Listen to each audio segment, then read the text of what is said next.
Good morning, creeps. Welcome to Macabre Mondays. I hope you guys have your coffee in a really snazzy black chalice like I do. Let's go ahead and let's have a sip. Let's have a sip of this. Let the caffeine soak through. Make sure you're caffeinated. This is going to be an intense ride, guys. We're going to be whisked off to a place where, sometimes the most glamorous thing that you can do is die. All right, guys. We're going to Suicide Bridge in Pasadena. Classiest place ever. Drink to you, Pasadena. Okay, so the history of the Colorado Street Bridge. Well, it was built in 1913. It was designed by J.A.L. Waddle of Waddle and Harrington firm out of Kansas City, Missouri. It's 150 feet high. It's it's long. The whole purpose of the bridge was to bridge Eagle Rock in Pasadena, because basically you have the Arroyo Seco Canyon right there in the middle, right? And the horses and the wagons and obviously the cars at the time couldn't make it through the canyon, and people were like, yo, I just really want to go to Pasadena and see the mansions, but I'm over here in Eagle Rock and I don't want to fall down the canyon. So boom, they built this beautiful bridge. There was a huge ceremony for the bridge, December 13th of 1913. December 13th of 1913. 5,000 people showed up to this thing. It was a huge deal. The LA Times dubbed it a way of loveliness for pedestrians and automobiles. And they also said that hopefully this was the end to the horrible hoodoo year. Why did they call it that? Well, we're entering the Depression, guys. Financials are going down. It's a bad time. I thought it was funny that they said that this was the beginning of the end of the hoodoo year. All this bad luck, all of this stuff going on. Because, now I had to do some research on this. There's been a myth for a long time that I've heard over the years that somebody is actually encased in the foundation of the bridge. And everybody was saying it was a myth, it was a myth, it was a myth. Until I found an old LA Times article, and it turns out during construction of the bridge, 2 construction workers were actually plummeted with 130 tons of liquid cement when the highest arch of the bridge collapsed on them. 5 hours did the construction workers work to try and get these guys out. They only got 1 out. So the fact definitely is there that a person is literally buried in the foundation of the bridge. So right away, yeah, let's have a huge celebration of, yeah, the bridge is here. Oh boy. If there was ever a sign of things to come, it was with this bridge. The hoodoo year, the bad luck for this bridge, it only just began. When did the Colorado Street Bridge become Suicide Bridge? Well, might be because from the years 1919 to 1937, there were 95 confirmed deaths. To this date, there's been about 150 and 130 close calls since 2005. When did all the craziness begin?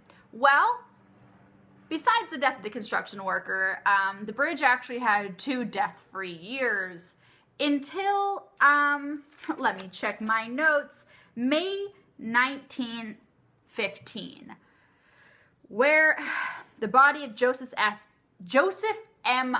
Roma was found at the bottom of the bridge.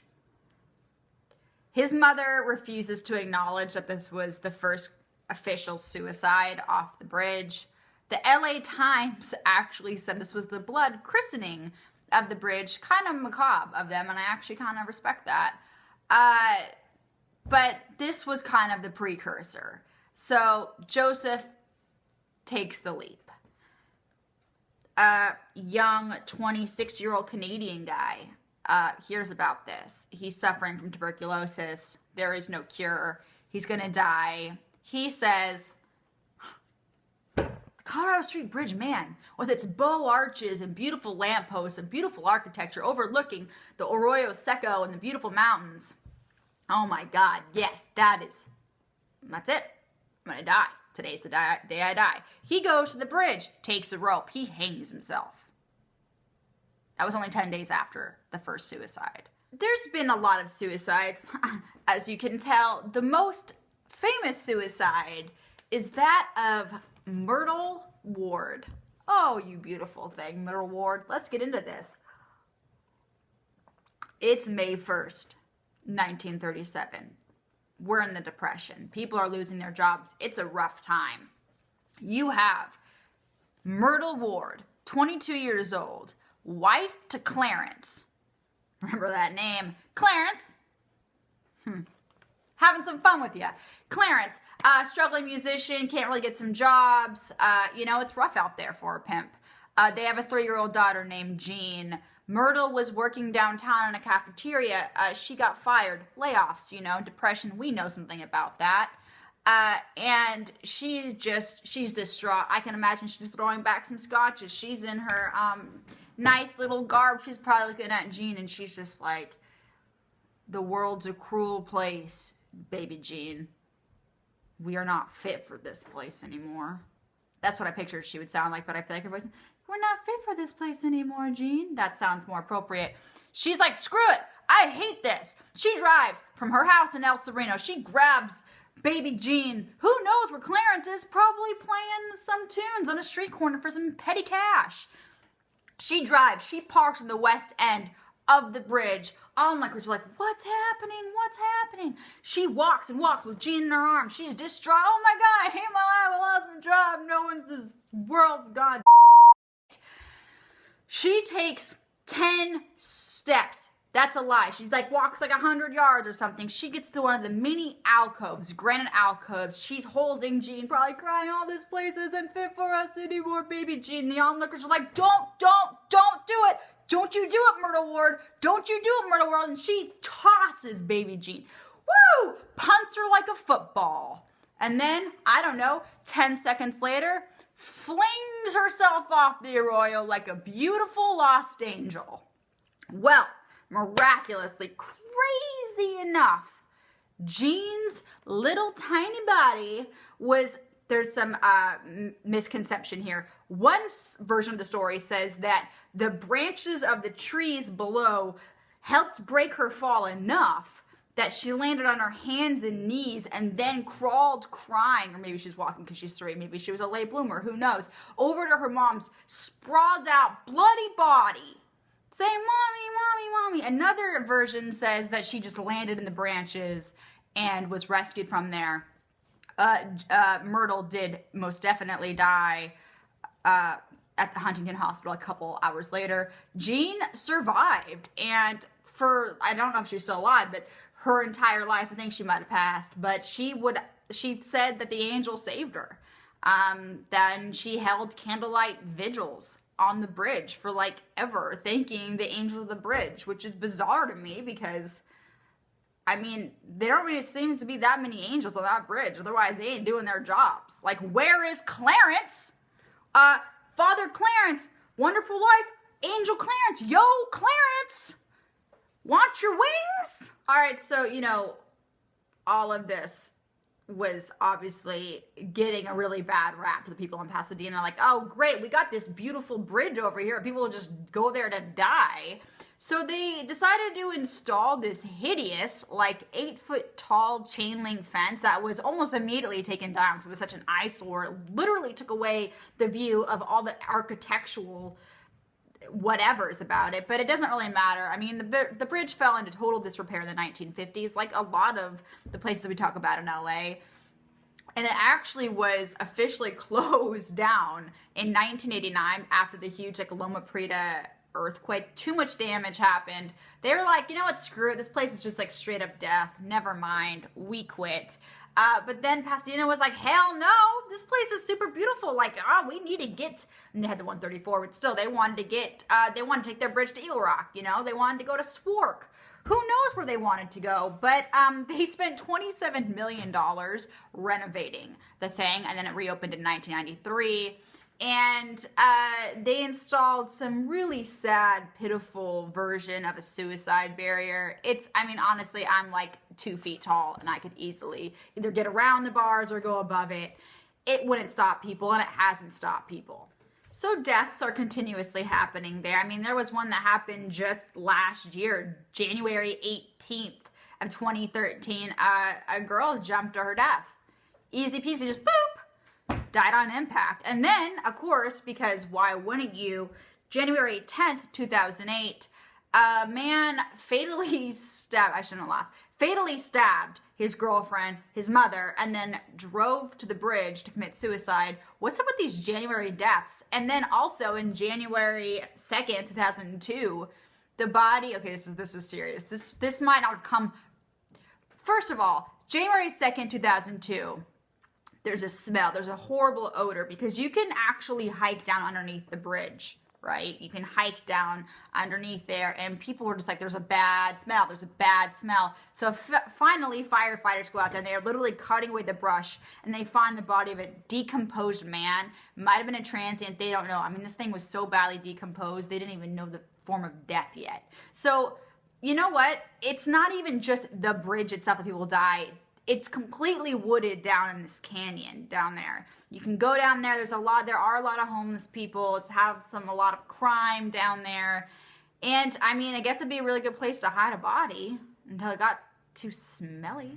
And of course, when you have a place full of death like Suicide Bridge, you're going to get ghost reports. Of course, are you kidding me? It's the epicenter of ghostly activity. I mean, somebody died, so there's bones in the foundation of it. The most common reports are, first of all, cries. A lot of like distressed crying and screaming, typical.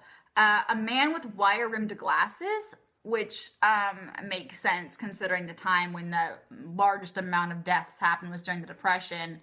And then another report of a woman in a white gown or a white dress standing on top of one of the alcoves and jumping off. Awesome. Here's a funny little tidbit. Jumping off the bridge created such an issue. There's actually like houses and apartment buildings, and apparently at one point was an asylum. I need to figure that one out. But there's the main expanse underneath the bridge, because the number one reason why it was such a popular destination to jump and kill yourself from is not because of the beautiful scenery or how beautiful the bridge was. It was because there's no real water underneath. Yeah, sure, you have the tiny LA River that right now it's completely dry. Sometimes might have a trickle of water in it. For the most part, you're looking at wooded brush and cement. So your chances of surviving that are slim to none, which are, great odds when you want to die. But for a while, there's still a few of them left. There's actually like government or military buildings, and they end up having to tear down a bunch of them because they kept having to do repairs on the roof because people kept falling through it. I shouldn't laugh, but that's pretty funny. My thoughts on Suicide Bridge. Go. Just go. It's so beautiful. The views are amazing. If you really... This is macabre, of course. If you want to literally walk the same steps that so many people before you have walked to their death, literally, it's like almost like your chance of getting to walk death row in a way. You're revisiting history. You're literally being transported to the past. You get to see the beautiful buildings and the beautiful architecture. Just sit there and take it in. It's a historical landmark. It's beautiful. You might see a ghost. You might see a real hand jumper. Don't go there if you're suicidal, depressed. Seek help. But if you're feeling jolly, go have a picnic in the park and then take a walk. Take your kids, take your family, take a picture. Go to Suicide Bridge. As always, creeps, I really hope you enjoyed this episode of Macabre Mondays. Please subscribe if you haven't yet. Hit subscribe, like, or comment on the video. Can't wait to show you guys more videos, more episodes, everything coming up next. I have a pretty fun episode coming up of a downtown location that I'm sure y'all have heard of, but you may not have heard the information I was able to dig up, share with fellow creeps. Besides that, have a creepy Monday.